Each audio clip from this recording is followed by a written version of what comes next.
Sa ngalan na Ama, ng Anak at ng Espiritu Santo. Amen.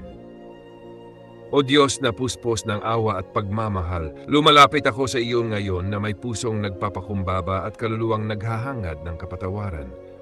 Wala akong maitago sa iyo, Panginoon, sapagkat ikaw ang nakakakita ng lahat ng aking mga iniisip, ng aking mga salita at ng aking mga gawa. Inaamin ko sa iyo, O Diyos, na ako ay nagkasala. Nagkasala sa isip, nagkasala sa salita at nagkasala sa gawa. May mga pagkakataong pinili ko ang mali kahit alam ko ang tama. May mga sandaling mas inuna ko ang aking sarili kaysa ang iyong kalooban.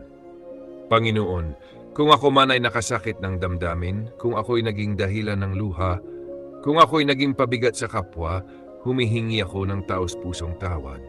Kung ako'y nagkulang sa pag-unawa, nagkulang sa pagmamahal, at nagkulang sa pananampalataya, maawa ka sa akin. O Diyos, may mga kasalanang alam kong nagawa at may mga kasalanang hindi ko na malayang nagawa. May mga salitang binitawan ko na hindi ko na mababawi. May mga pagkakataong pinalampas ko ang paggawa ng mabuti dahil sa takot, katamaran o kawalan ng malasakit. Linisin mo ang aking puso, Panginoon. Tanggalin mo ang bigat ng konsensya na matagal ko nang dinadala. Palitan mo ang hiya ng iyong awa. Palitan mo ang panghihinayang ng pag-asang nagmumula sa iyo. Kung ako man ay nagkasala laban sa iyo, sa aking kapwa at sa aking sarili, taimtim akong humihingi ng kapatawaran. Hindi ako karapat-dapat, ngunit ikaw ay Diyos na maawain. Hindi ako perpekto, ngunit ikaw ay Diyos na nagpapatawad. Panginoon, may mga araw na ako'y nadala ng galit, nadala ng inggit, nadala ng pagmamataas. May mga sandaling pinili kong manahimik kahit kailangan kong magsalita ng katotohanan. May mga oras na nagsalita ako kahit dapat sanay nanahimik. Sa lahat na ito, O Diyos, inaalay ko ang aking pagsisisi. Ayokong manatili sa pagkakamali. Ayokong mabuhay sa bigat ng kasalanan. Nais kong magbago, ngunit alam kong hindi ko ito magagawa kung wala ka. Kaya ngayon, Panginoon, hinihiling ko ang iyong tulong. Baguhin mo ang aking puso. Baguhin mo ang aking isipan. Gabayan mo ang aking mga hakbang upang piliin ko ang tama kahit ito'y mahirap. Kung ako man ay nagkasala sa aking pamilya, bigyan mo ako ng lakas ng loob na humingi ng tawad.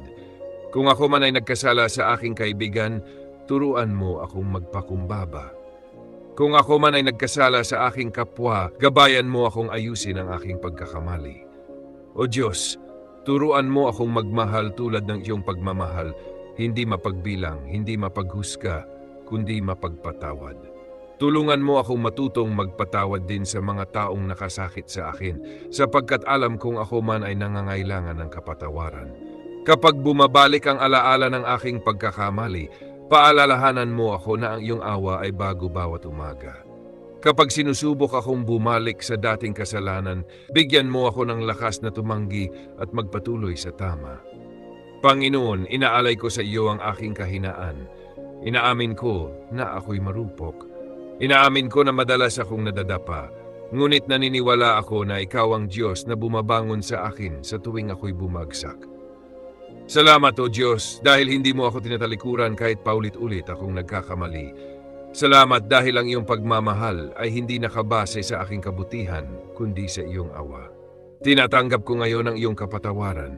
Pinipili kong magsimula muli. Pinipili kong maglakad sa landas ng liwanag. Pinipili kong iwan ang kasalanan at yakapin ang buhay na iyong iniaalok. O Diyos na mahabagin, patatagin mo ako sa aking bagong simula. Hawakan mo ang aking kamay upang hindi na ako maligaw. At kung ako man ay muling madapa, ibalik mo ako sa iyo ng may pusong nagsisisi. Sa iyo ko iniaalay ang aking buhay, ang aking nakaraan, ang aking kasalukuyan, at ang aking kinabukasan. Sa ngalan na Ama, ng Anak at ng Espiritu Santo. Amen.